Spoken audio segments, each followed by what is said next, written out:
मैं चाहता हूँ कि थर्ड ए में कोई एक भी टॉपिक मत छोड़ो, क्योंकि ये चैप्टर जो है कितने मार्क्स का टोटल है, 12 मार्क्स का। तो इसके पहले हमने डिमांड क्या होता है वो हमने पढ़ लिया, डिटर्मिनेंट्स ऑफ डिमांड हमने पढ़ लिया, law of demand with assumption and exception हमने कर लिया, variation in demand, change in demand हमने कर लिया। ये एक टॉपिक बचा था, टाइप्स ऑफ डिमांड भी हमने कर लिया है, एक छोटा सा, ये भी टाइप्स ऑफ डिमांड में ही आता है, तो एक छोटा सा टॉपिक है इंडिविजुअल डिमांड और मार्केट डिमांड। ये खत्म करने के बाद हम लोग क्या करेंगे, थर्ड बी से, मतलब थर्ड बी वाले चैप्टर्स पे जो है मतलब वो लेक्चर्स थर्ड बी का चैप्टर जो है स्टार्ट करेंगे हम लोग, ठीक है।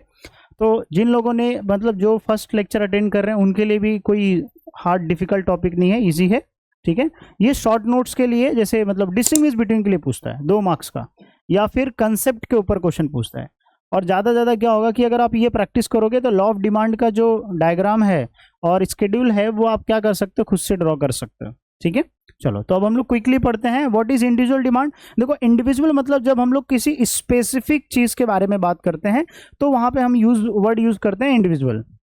मतलब जब हम लोग एक पर्टिकुलर चीज के बारे में बात करते हैं तो वहां पे हम वर्ड कौन सा यूज करते हैं, इंडिविजुअल यूज करते हैं। जैसे मार्केट में बहुत सारे कंज्यूमर्स होते हैं, इंडिविजुअल मतलब मार्केट में क्या होते हैं, बहुत सारे कंज्यूमर होते हैं, बट हम क्या कर रहे हैं, एक ही कंज्यूमर का स्टडी कर रहे हैं, तो वो क्या हो जाएगा, इंडिविजुअल डिमांड हो जाएगा। Understood what is individual demand? That means जब हम लोग एक कस्टमर के बारे में उसका कंज्यूमर बिहेवियर पैटर्न स्टडी करते हैं तो वो हम लोग को उस सेंटेंस को हम लोग या उसको हम लोग क्या बोलते हैं, इंडिविजुअल डिमांड। तो इतना माइंड में, जहां पे इंडिविजुअल डिमांड आएगा वहां पे आपको माइंड में क्या लगाना है कि इंडिविजुअल डिमांड मतलब हम लोग एक कंज्यूमर के बारे में बात कर रहे हैं।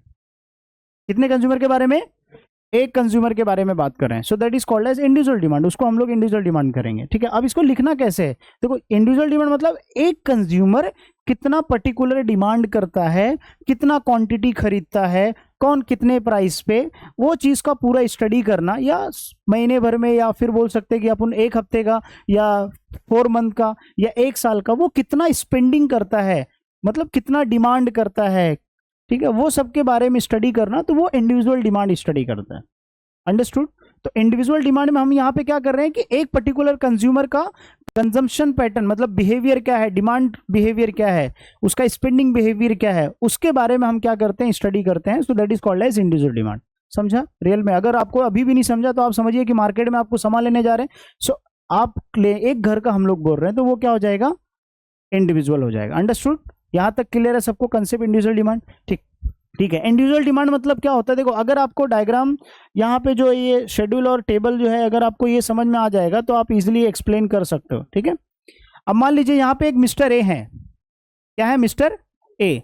अब ये जो मिस्टर ए है ये क्या कर रहे हैं कि अलग अलग क्वांटिटी डिमांड कर रहे हैं। कभी 1 kg डिमांड कर रहे हैं, यहाँ पे देखो केजी में डाला है, जो बुक में लिखा है केजीज में। मान लीजिए 1 किलो राइस, 1 किलो क्या करे, राइस वो खरीद रहे हैं, डिमांड कर रहे हैं, मतलब क्या कर रहे हैं, खरीद रहे हैं, मतलब उन्होंने मतलब वो खरीद रहे हैं, समझो वो खरीद लेंगे वैसा, तो उसको हम लोग डिमांड कहते हैं। अगर आपने सामान खरीद लिया मतलब आपने डिमांड कर लिया।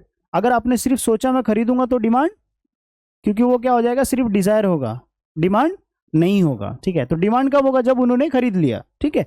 अब मान लीजिए यहाँ पे 1 किलो राइस खरीद लिया, यहाँ पे फिर 2 किलो राइस खरीद रहा है, 3 किलो, 4 किलो। अब ये मिस्टर ये क्या कर रहे हैं, अलग अलग जो है डिफरेंट क्वांटिटीज क्या कर रहे हैं, खरीद रहे हैं। क्या खरीद रहे हैं, डिफरेंट क्वांटिटीज ऑफ राइस। हम लोग यहाँ पे एग्जांपल ले रहे हैं राइस का, तो डिफरेंट क्वांटिटीज ऑफ राइस क्या कर रहे हैं, डिमांड कर रहे हैं, ठीक है। कौन से प्राइस पे, यहाँ पे प्राइस सेम है क्या, नहीं। So Mister A demanding different quantity of demanded, different quantity at different price. क्या समझा, मिस्टर ए डिमांड कर रहे हैं डिफरेंट क्वांटिटीज ऑफ कमोडिटी। अब वो राइस का लो या कोई दूसरा एग्जांपल ले लो। So Mister A is demanding different quantity of commodity at different price. कब कर रहे हैं, एक पर्टिकुलर टाइम में, so in given period of time और in an economy. So that is called as individual demand. यही इंडिविजुअल डिमांड की definition है। क्या डेफिनेशन है, मिस्टर ए के जगह पे आप क्या लिखोगे, a consumer demanded different quantity of commodity at different price, it is called as, और in given period of time। in given period of time हम लोग क्यों लगाते हैं बताओ, लास्ट लेक्चर में हमने बताया था। ये समझिए कि आपने खाना बना लिया और इन गिवन पीरियड ऑफ टाइम नहीं लगाया तो सेंटेंस क्या हो जाएगा, अधूरा हो जाएगा। नमक के बगैर खाना खा लिया आपने, वैसा हो जाएगा। In an given period of time और इन एन इकोनॉमी इसलिए हम लोग लगाते हैं क्योंकि इकोनॉमी में जो हम लोग डेटा बता रहे हैं कि ये पर्टिकुलर कितना डिमांड हुआ उस केस, मतलब ये पर्टिकुलर टाइम में उसने कितना डिमांड किया, तो उसका टाइम तो भी बताना पड़ेगा ना कि 3 मंथ का डिमांड है या 1 ईयर का डिमांड है। तो वो हम लोग 1 ईयर का नहीं लिखने की जगह भाई स्टेटमेंट में क्या लगाते हैं, during a given period of time, so that may be for a quarter के हिसाब से हो सकता है, 4 मंथ का, या हाफ ईयरली हो सकता है, या ईयरली हो सकता है। समझ में आ रहा है ना सबको? ठीक है, अभी तक मैंने क्या समझाया, इंडिविजुअल डिमांड मतलब क्या होता है, एक consumer different quantity of commodity क्या करता है, डिमांड करता है, कौन से प्राइस पे, ए डिफरेंट प्राइस पे, कभी करता है during a given period of time, और कहां पे करता है, इकोनॉमी के अंदर, तो इन एन इकोनॉमी, ऐसा मत लिख देना इन एन मार्केट लिख सकता है बट ठीक है, इन an economy would be preferable. ठीक है, तो सेंटेंस इजी है, लिख सकते हैं आराम से। ठीक है, अभी जो बुक में लिखा है या उसके हिसाब से देखो, यहाँ पे मैंने सेंटेंस लिखा है, क्या लिखा है, इंडिविजुअल डिमांड मींस और refers different quantity of a commodity demanded by a consumer, यहाँ पे different quantity commodity by a consumer that means, और ए कंज्यूमर दैट मींस, एक कंज्यूमर के बारे में हम लोग बात कर रहे हैं, किसके बारे में बात कर रहे हैं, एक कंज्यूमर, जहां पे आ गया ना कंज्यूमर, मतलब डिफरेंट क्वांटिटी क्या कर रहा है, डिफरेंट क्वांटिटी डिमांड कर रहा है, हम लोग नहीं, डिफरेंट क्वांटिटी क्या कर रहा है, डिमांड कर रहा है, कौन कर रहा है, मिस्टर ए, तो mister A will become a consumer, so different quantity of commodity demanded by a consumer, कौन से प्राइस पे, एट डिफरेंट प्राइस, कभी during a given period of time, so it is called as individual demand. बोलो समझा कि नहीं समझा? अच्छा, रियल इकोनॉमी में भी आप रिलेट कर सकते हो कि जब हम लोग एक कंज्यूमर का एक, जैसे मान लीजिए हम लोग एक्सपेरिमेंट करें समझने के लिए, तो आप आज के दिन सुबह से लेके शाम तक आपने क्या क्या सामान, मतलब क्या क्या सामान खरीदा, कितना स्पेंडिंग किया, वो जो आपका स्पेंडिंग होगा वही क्या कहलाएगा, इंडिविजुअल, मतलब आपका एक दिन का, आपका क्या होगा, एक दिन का कितना स्पेंडिंग हुआ, तो आपका क्या हो जाएगा, इंडिविजुअल डिमांड हो जाएगा, क्या हो जाएगा, इंडिविजुअल डिमांड। अंडरस्टूड? मतलब एक पर्टिकुलर, एक हाउस होल्ड का भी आप एग्जांपल ले सकते हो। अंडरस्टूड? कुछ डाउट है किसी को? एकदम अच्छे समझ में आ गया? ठीक है, तो ये टेबल भी आपको समझ में आया। ये टेबल कैसा है, देखो, जब प्राइस क्या था, हाई था, तो क्वांटिटी डिमांड क्या था, लो था। जब प्राइस क्या हो गया, यहाँ पे प्राइस जब लो हो गया तो क्वांटिटी डिमांड क्या हो गया, बढ़ गया, इंक्रीज हो गया, राइट है ना। अब इसका आप लोग क्या कीजिए, यही टेबल का देख के जरा डायग्राम ड्रॉ कीजिए। डायग्राम कैसे ड्रॉ करना है आपको, देखो, हमने लॉ ऑफ डिमांड जब पढ़ रहे थे तो define the law of demand के अंदर हमने डायग्राम बनाना सीखा था। जो लोग न्यू लोग हैं उनको हम लोग थोड़ा सा हम लोग गाइड कर देते हैं ताकि समझ में आए। देखो, ये क्या है, वाई एक्सेस है, क्या है, वाई एक्सेस, और ये क्या है, एक्स एक्सेस। इसको हमने ऐसे नहीं लिख दिया, ये क्या करते हैं, हमें कुछ बताते हैं, इंडिकेट करते हैं। वाई एक्सेस हमको क्या इंडिकेट कर रहे हैं, प्राइस इंडिकेट कर रहे हैं। क्या इंडिकेट कर रहे हैं, प्राइस। मैं कलर यहां से चेंज करता हूं, ओके। और एक्स एक्सेस क्या डिमांड, क्या बताते हैं, क्वांटिटी डिमांडेड। क्यूटीवाई मतलब क्यूट नहीं होता, क्वांटिटी डिमांडेड हो, शॉर्ट फॉर्म लिखा है। तो एक्स एक्सेस क्या बता रहा है, क्वांटिटी डिमांड बता रहा है। वाई एक्सेस क्या बता रहा है, प्राइस। ठीक है, ये बेसिक है। अब आप देखो कि प्राइस कितने से स्टार्ट हो रहा है, 10 से स्टार्ट हो रहा है, तो आप प्राइस वाई एक्सेस पे लिखोगे कि एक्स एक्सेस पे लिखोगे, वाई एक्सेस पे। तो मैं क्या लिखूंगा, यहां पे पहले क्या लिखूंगा, 10 लिखूंगा, फिर यहां पे 8 लिखूंगा। ऐसा कर सकता हूं क्या, नहीं कर सकते हैं। क्यों, जिनको नहीं समझ में आया वो समझो कि जैसे ये ओरिजिन है, ये एक्स एक्स, ये वाई एक्सेस है, ये भी वाई एक्सेस है, ये माइनस में है और ये क्या है, प्लस में है, और ये भी एक्स एक्सेस है और ये भी एक्स एक्सेस है, ये माइनस में है और ये क्या है, प्लस में है। तो coordinate, first coordinate, second coordinate. तो ये जो जीरो होता है, तो जीरो के बाद नंबर आगे जाएगा तो बढ़ेगा कि नहीं बढ़ेगा, कि कम होगा। या तो ऐसा मैं बोल सकता हूँ 100 है, फिर इधर पे 80 है, ऐसा लिख सकता हो क्या, नहीं, छोटे नंबर से बड़ा नंबर होता है ना, इसीलिए हम लोग यहाँ पे ये नंबर नहीं लिखेंगे। अगर ऐसा लिख देंगे तो हमारा जो डायग्राम है वो क्या हो जाएगा, गलत हो जाएगा। सबको समझ में आया? ठीक है, तो यहाँ पे हम लोग क्या लिखेंगे, सबसे छोटा नंबर लिखेंगे। तो पहले क्या लिखेंगे, 2 लिख देंगे, फिर 4, फिर यहाँ पे 6, फिर 8 और 10। ठीक है, समझ में आ रहा है यहाँ तक का? ओके। उसके बाद जो है एक्स एक्सेस क्वांटिटी डिमांड पे भी देखो कितना है, 1 से लेके 5 तक है। तो ये तो सिंपल दिया, डायरेक्ट हम लोग लिखेंगे 1 2 3 4 5। ठीक है, अभी सब लोग एकदम ध्यान से सुनना, मैं एक ही दो समझाऊंगा, बाकी का डायग्राम आप लोग ड्रॉ कर लें। इतना ड्रॉ करने में किसी को डिफिकल्ट आया, हमने पहले क्या किया, एक वाई एक्सेस बनाया और एक क्या एक्स एक्स बनाया। ये हमने ऑलरेडी पहले से पढ़ा, कोऑर्डिनेट का प्लस वाला वाई एक्सेस लिया और प्लस वाला एक्स एक्सेस लिया, ठीक है। इसके आगे बढ़ा देगा तो माइनस वाला नहीं। ये वाला जो पॉइंट है इसको हम लोग जीरो भी बोलते हैं बट ओरिजिन बोलते हैं। क्या बोलते हैं? क्योंकि ये वाले लाइन, मतलब ये जो लाइन, ये क्या होगा भैया, ओके, ये वाला जो लाइन है, इस लाइन पे अगर कोई भी वैल्यू आएगा तो क्या हो जाएगा, जीरो हो जाएगा। क्या हो जाएगा? जीरो हो जाएगा, ठीक है। तो अब एग्जाम्पल के तौर पे आप समझो ये वाला डायग्राम, पहले कितना प्राइस है 10, तो प्राइस 10 कहां पे दिख रहा है, वाई एक्सेस में प्राइस है, राइट। तो ये 10 प्राइस है, कितना क्वांटिटी डिमांड है 1 kg। तो मैं क्या करूंगा, यहां से 10 लूंगा और इधर से 1 kg, तो ये मेरा डायग्राम यहां पे बन जाएगा। अंडरस्टूड? कुछ डाउट है किसी को? समझा कैसे मैंने ड्रॉ किया? अंडरस्टूड कैसे ड्रॉ किया? दूसरा देखो, जब प्राइस कितना हुआ 8 रुपीज हुआ, कितना क्वांटिटी डिमांड हुआ 2 kg। तो मैं प्राइस कहां पे देखूंगा, वाई एक्सेस पे कहां दिख रहा है 8, यहां पे दिख रहा है कि नहीं बराबर, कि ये वाला है, इधर पे तो 8 है ही नहीं, ये वाला 8 प्राइस है बराबर। तो अब 8 प्राइस पे कितना क्वांटिटी डिमांड हो रहा है 2, तो मैं यहां से 2 को ऐसे ड्रॉ किया और इसको 2 से ऐसे यहां पे मिला दिया। Now it become second point, ठीक है। उसी तरीके से जब प्राइस 6 रुपीज हुआ, कितना क्वांटिटी डिमांड 3 kg, तो यहां पे 6 रुपीज प्राइस पे ले लिया मैंने और यहां से 3 को क्या किया, मिला दिया। तो ये मेरा क्या हो जाएगा, ठीक है। ये थर्ड पॉइंट हो गया। अब बाकी का पॉइंट आप लोग ड्रॉ करके मुझे बताओ, ठीक है, फिर मैं डायग्राम को एक्सप्लेन करता हूं। किसी को डाउट है, नहीं बनाने आ रहा है तो पूछ लेना, क्योंकि ऐसे अपॉर्चुनिटीज आपको बार बार नहीं मिलेगी पूछने के लिए, ठीक है। नहीं, अभी डायग्राम इसके आगे भी है ना, मार्केट डिमांड भी आपने ड्रॉ कर लिया, चलो ठीक है, very good. If anyone having questions let me know.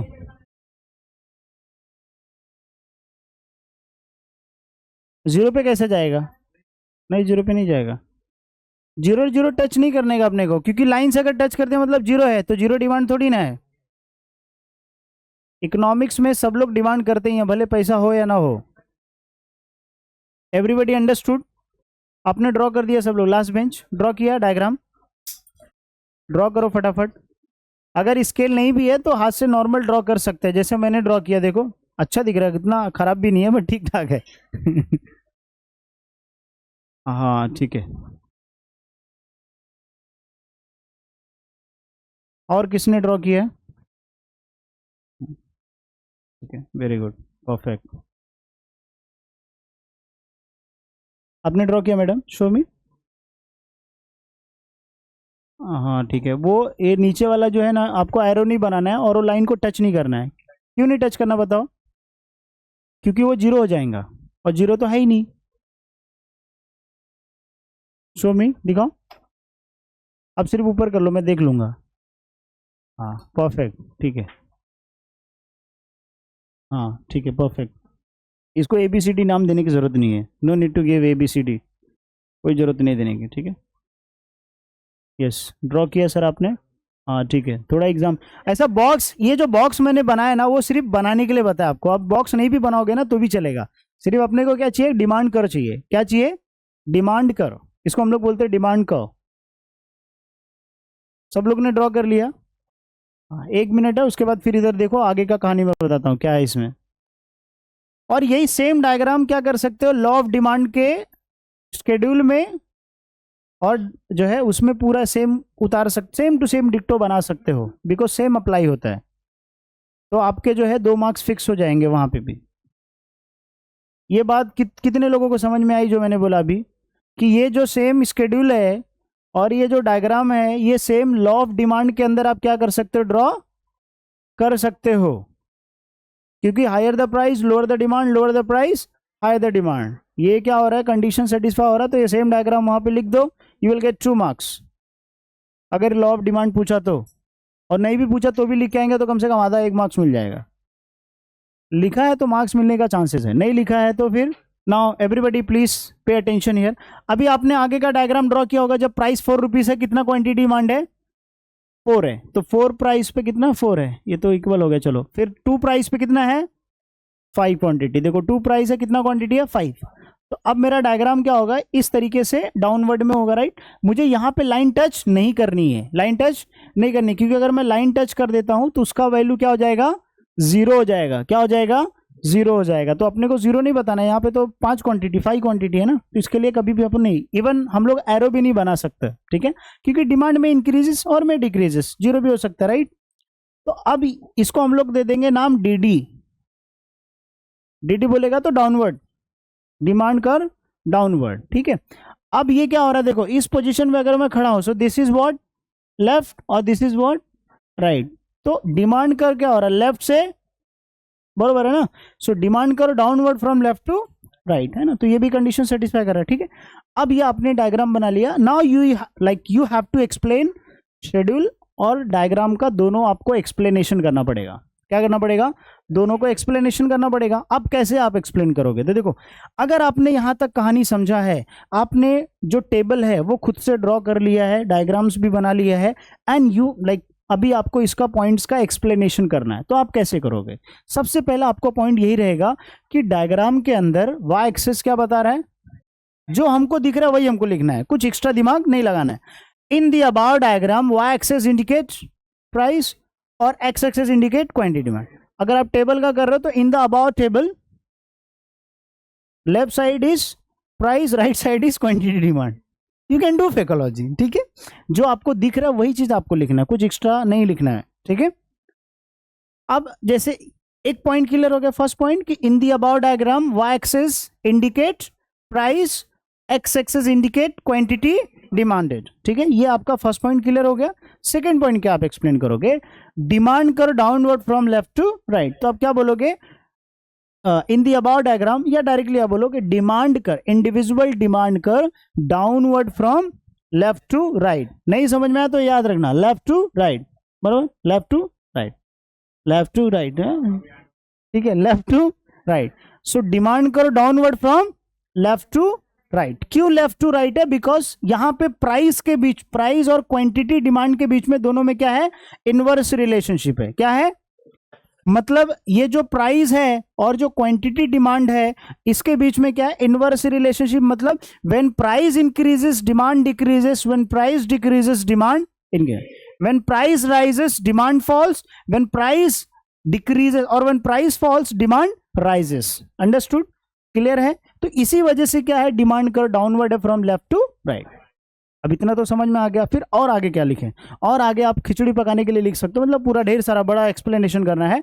Now you need to explain कि when price of the commodity ₹2 the quantity demanded 5 kg, या तो आप ऐसे भी इसके हिसाब से लिख सकते हो, when price of the commodity ₹10 quantity demanded 1 kg, and when price decreases from 8 to 6 quantity demand increases from 2 to 3, and when price decreases from 4 to 2 quantity demand increases from 4 kg to 5 kg। ऐसा करके आप जो है आधा page का भर सकते हो आराम से। अब इसके अलावा अगर आपको कुछ टैलेंट है तो आप लिख लो, बट इतना तो होना चाहिए। अंडरस्टूड। तो इस तरीके से क्या करना है, टेबल का और डायग्राम का एक्सप्लेनेशन करना है। मतलब आपको बुक्स में जब आप पढ़ोगे तो आप कंफ्यूज हो जाओगे, इसीलिए जो मैंने आपको बताया कि इंडिविजुअल डिमांड क्या होता है, फिर आपने टेबल समझा और डायग्राम समझा। अभी क्या करना है, आपको खुद से एक्सप्लेन करना है। और जब आपको लगे कि आपको एक्सप्लेनेशन नहीं आ रहा है, तब आपको याद आना चाहिए कि मैं इंग्लिश में चैट करता हूं तो मुझे इंग्लिश आती है, आई